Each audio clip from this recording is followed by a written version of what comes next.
दोस्तों आज की वीडियो में मैं आपको बताने वाला हूँ कि पब्लिक में आप कॉन्फिडेंटली कैसे ब्लॉगिंग कर सकते हैं। कुछ उसके टिप्स बताऊँगा, लेकिन अभी तो मैं पब्लिक में हूँ नहीं, इसलिए मैं अभी थोड़ा सा यहाँ से पहले मार्केट में चले जाता हूँ, फिर आपको समझाऊँगा आपको कैसे डील करना है जो आपको भी हिचकिच होती है। ठीक है, लेट्स गो। तो सबसे पहला टिप तो ये है जो आप लोगों ने बहुत बार सुना ही होगा, वो ये कि फोकस आपको रखना है एक जगह, और फोकस मोस्टली आपको रखना पड़ेगा अपने जिसे कहते हैं कैमरे का जो लेंस है, लेंस के भी छोटे से लेंस में फोकस करना पड़ेगा, क्योंकि इंडिया जो है वो बहुत पॉपुलेटेड कंट्री है और यहाँ पर गाड़ियाँ भी बहुत ज़्यादा हैं और आपका जो फोकस है वो कभी भी बिगड़ सकता है। और अभी मैं यहाँ से सीधा अब यहाँ के मेन स्टेशन में आऊँगा। यहाँ पे भी जिसे कहते हैं पॉपुलेशन डेंसिटी है, लेकिन आगे उतना पॉपुलेशन डेंसिटी ज़्यादा होगी, इसलिए आपको फोकस जो है कैमरे की जो छोटी सी टिक है आगे उस पर ही रखना पड़ेगा। तो यहाँ से सीधे चलते हैं मेन मार्केट।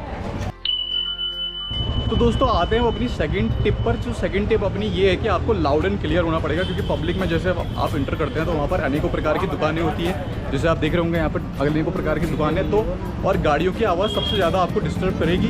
तो आपको लाउड एंड क्लियर होना पड़ेगा, आपको अपनी वॉइस पर काम करना पड़ेगा। कुछ लोग क्या करते हैं कि यहाँ पे जैसे अभी मैं जा रहा हूँ, क्योंकि क्या पता किसी से टकरा भी सकता हूँ, इसलिए मेरा फोकस जो है एकदम वहीं पे टिप में ही है। तो मैं क्या कह रहा था, बहुत से लोग क्या करते हैं माइक का यूज़ करते हैं, लेकिन आपको अपनी वॉइस पर काम करना पड़ेगा। आप कैसे अपना वॉइस जिसे कहते हैं बढ़ा सकते हो, उसका लेवल सारे गामा पा प्रैक्टिस करो, योगा करो, कुछ करो। तो ये आपका सेकंड टिप है, आपको अपनी वॉइस पर काम करना पड़ेगा और थोड़ा सा जिसे कहते हैं शाउट करना पड़ेगा, शाउट लाउड करना पड़ेगा, अन्यथा जो आपकी वीडियो है वो हेयर हो नहीं पाएगी, सुनाई नहीं दे पाएगी, क्योंकि इंडिया में रश बहुत ज़्यादा है। तो ये हमारा सेकंड पॉइंट है। तो अब मैं यहाँ की जो मेन मार्केट है वहाँ पे आ चुका हूँ, और लेकिन आपको एक और चीज़ यहाँ पे करनी पड़ेगी, एक आपको अपना फेक वर्ल्ड बनाना पड़ेगा। जैसे कि आपने मेरे बहुत से ब्लॉग में देखा होगा, हम स्विट्ज़रलैंड कभी वायनाड कभी कुछ कहते हैं। तो अगर आपको, क्योंकि इग्नोर, जैसे बहुत से लोग क्या करते हैं इग्नोर वाला फंडा देते हैं, मैं वाला फंडा आपको सजेस्ट नहीं करूँगा, क्योंकि आप पब्लिक में पब्लिक इन्वॉल्वमेंट होगा यहाँ पे, ऑब्वियसली होगा। तो अगर आप इग्नोर वाला करेंगे तो हो सकता है आप बीच में अपना पूल खो दें, तो उस वजह से भी आपको गड़बड़ हो जाएगी। आपको एक अपना जिसे कहते हैं एक फेक वर्ल्ड बनाना पड़ेगा। कुछ भी आपको इमेजिनेशन ऐसी यूज़ करनी पड़ेगी कि आप जैसे कहते हैं फॉरगेट करना पड़ेगा। तो इस तरह का ये दूसरा हो सकता है। तीसरा हो सकता है, चलते हैं अगले पॉइंट की तरफ।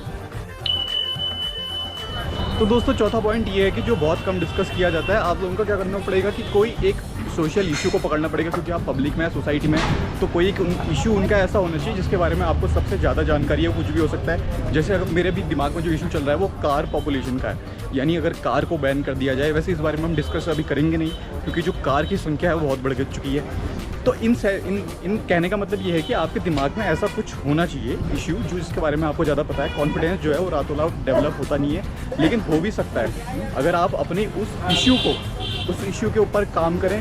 तो क्योंकि अगर आपको उस इशू में कॉन्फिडेंस है तो आपको पब्लिक में भी कॉन्फिडेंस आएगा, आप पब्लिक से उस इशू के ऊपर बात कर सकते हैं। तो ये हमारा चौथा पॉइंट था। और इसके साथ ये भी मैं आपको लास्ट में कहूँगा कि भैया जितना हो सके उतना आप प्रैक्टिस करें, जितना आपसे हो सकता है उतना प्रैक्टिस करो, क्योंकि एक कहावत है कि शिक्षा का कोई मतलब फ़ायदा नहीं है जब तक आप पब्लिक स्पीकिंग में फेल हो।